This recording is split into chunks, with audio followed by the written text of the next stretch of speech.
Mga kapatid, liway abas ni para sa News 5 Bisaya. Gipasiog na ni Senate Minority Leader Tito Soto ang pagmugna sa Independent People's Commission nga mag-imbestiga sa tanang infrastructure project sa gobyerno. Sumala ni Soto, dili angay nga masayang ang bilyon-bilyong pondo sa katawhan tungod lang sa maanumalyang flood control projects diin giingong na apil ang pipila ka mambabalaod. Matud pa niya, kinahanglan adunay independente nga lawas nga mutanaw sa tanang proyektong gipondohan sa gobyerno. Sa iyang panukala, ang komisyon pagadumalahan sa usa ka kaniadtong maestrado sa Korte Suprema o Court of Appeals, uban sa usa ka CPA, usa ka civil engineer, representante sa NGO ug usa ka academician nga espesyalista sa public administration o economics. Samtang giingon ni mamamayang liberal Representative Laila De Lima nga posibleng makapahinungod og conflict of interest ang plano sa Kamara nga magtukod og Infrastructure Tri-Committee tungod kay naapil ang ubang kongresista sa issue sa anomalya. Gingon niyang nahimong maapektuhan niini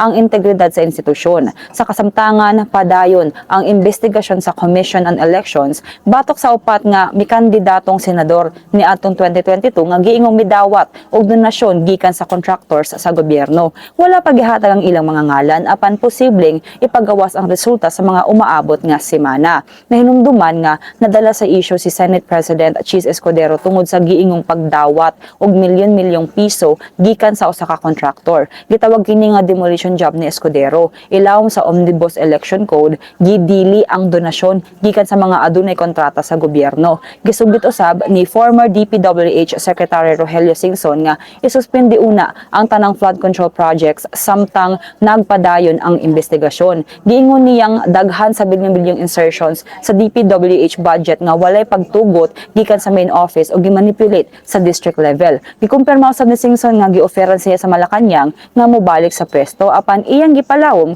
nga dili niya kini dawaton. Siya misilbi isip DPWH chief sa panahon ni former President Noynoy Aquino gikan 2010 hangtod 2016. Kini sa lamang ang atong update. Magpadayon lang sa pagbantay sa social media pages sa News 5 para sa uban pa mga balita ug update. Amping tang tanan.